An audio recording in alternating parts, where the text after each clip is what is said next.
অগ্নিগর্ভ নেপাল আর সতর্ক ভারত। কেন এই কথা বলছি? ভারত নেপাল সীমান্তে হাই অ্যালার্ট জারি করা হয়েছে।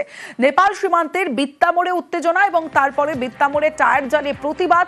সীমান্তে নজরদারি চালাচ্ছে এসএসবি, রাজ্য পুলিশের তরফে পুঙ্খানুপুঙ্খ চলছে চেকিং। আমার সঙ্গে আমার প্রতিনিধি বিশ্বজিৎ মিশ্র রয়েছে। বিশ্বজিৎ, সকালেও যখন তোমার সঙ্গে কথা হচ্ছিল তুমি ছবিটা তুলে ধরছিলে যে প্রত্যেকটা গাড়িকে নাকা চেকিং করা হচ্ছে, সমস্ত বিষয় খতিয়ে দেখে তারপর ছাড়া হচ্ছে।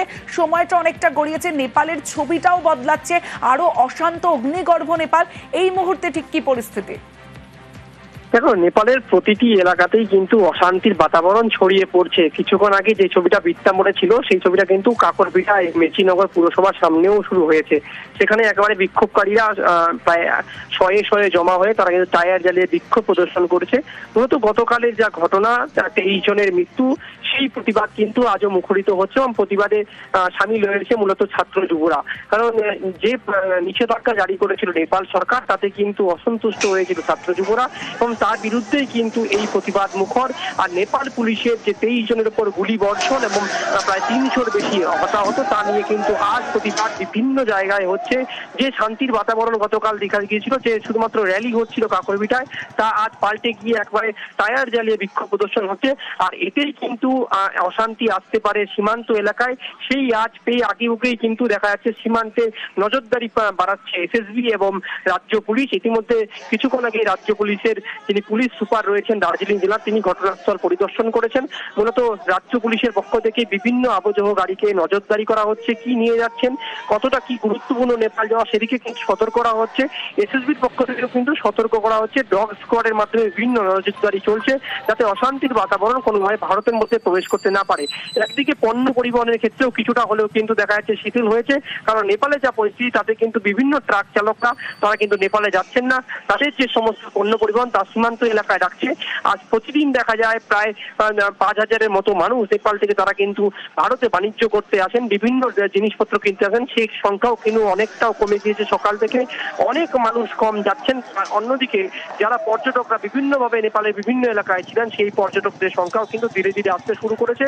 নেপালের এই সড়ক পথ দিয়ে তারা কিন্তু চোখে মুখে আতঙ্ক নিয়ে আসছে এবং তারা অনেকেই জানাচ্ছে যে পরিস্থিতি রাস্তায় তারা কিন্তু সামনাসামনি করেছে তাতে কিন্তু পরিস্থিতি আরো অগ্নিগর্ভ হবে। এবং এই পরিস্থিতির মধ্যেই বোঝা যাচ্ছে যে সীমান্ত এলাকায় হাই অ্যালার্ট যেভাবে জারি করা হয়েছে তাতে কিন্তু নজরদারি বাড়ানো হচ্ছে। ডগ স্কোয়াডের মাধ্যমে পরিদর্শন এবং ডগ স্কোয়াড মাধ্যমে বিভিন্ন গাড়িগুলিকে চেকিং করা হচ্ছে। তবে তোমাকে বলে রাখি যে পরিস্থিতির আজ কিন্তু আরো বেশি উত্তাল, আরো বেশি অগ্নিগর্ভ হতে পারে, তা কিন্তু আমরা সূত্র মারফত খবর জানতে পারছি।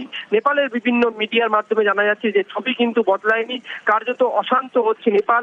আর বিভিন্ন এলাকায় চেয়ারে টায়ার জ্বালিয়ে বিক্ষোভ প্রদর্শন হচ্ছে, তাতে কিন্তু এই অশান্তির বাতাবরণ আরো বাড়বে। আর এতে কিন্তু কিছুটা হলো সীমান্ত এলাকায় যে বাণিজ্য তা হলো মুখ থুবড়ে পড়বে এবং সীমান্ত এলাকায় মূলত নেপালের অধিবাসীদের জন্যই বাণিজ্য নির্ভর করে। আর এই বাণিজ্য মুখ তুললে পড়লে কিন্তু তুমি জানো যে সামনে এই পুজো এবং পুজোর আগে কিছুটা হলেও পর্যটন ব্যবসা। আমাদের বর্ডার এলাকা যে আছে এখানে পিসফুল আছে। আমরা খড়িবাড়ি আর এই যে নকশালবাড়ি বর্ডার আছে প্লেন এলাকাতে, তারা এলাকাতে আমরা ঘুরেছি and it is quite peaceful on our side.